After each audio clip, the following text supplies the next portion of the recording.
Nyul. Mera bwana tinde to wan gi freedom mang'eny dong. San to wan gi freedom. San to wan gi freedom bwana. Kata manera. Kata freedom fighter be nitie. Freedom fighter giredo makanyo mano seto. Kiketo fighter to nyiso ni ng'ato seto. Mondo ikae ng'ane ki deda kimathigi. Koro wan freedom ema sani odong. Fighter no seto. Koro freedom mawacho no. Omera tinde to wan gi freedom mang'eny omera. Wana chon cha omera e gweng kaja. Ni min nyako moro winja ni idwa bedo osiep nyare. Owinja ni idwa bedo osiep nyare. Bwana mama no kende no se adala ne mudugo wacho ni okadwar. Koro kage mama janeko. Dwa thao kodu. Omena to kata jowadu ok miu freedom. Era matin ni. Mabe kor ki be ini dhi kwal ne gi mana siri pok kata ku bedo. Nyiso gi mani bwana nyathi manyako jata ber ka bwana. Sofini tabiro wuoyo go. Gin gi sethe gi ndiko.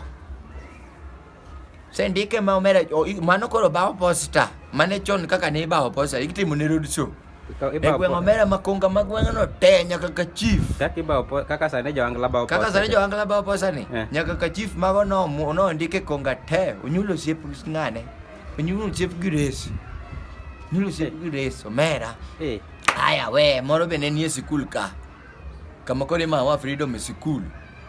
Ni bwana kati ing'e gimoro to japuonj wacho gini marach ing'eyo maber ni gini to japuonj wacho marach to kinyal kwero Mr. Nyakado.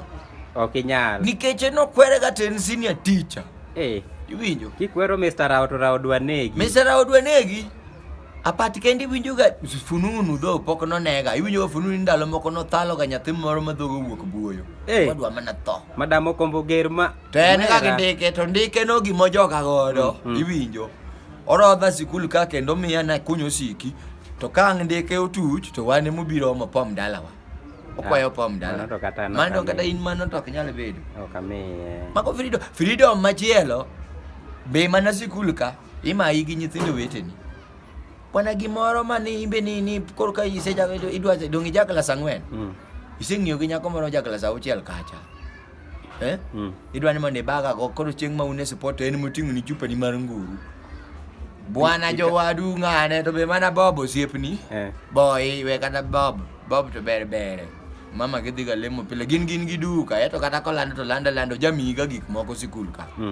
Koro boy karo seng'e siri gi ndiko ka samopielo mowinjo ka samopielo e choka to neno ka gimotimo tame mondo obudhi e chokanyo. Opielo to ndiko. Karo ndiko mbakani.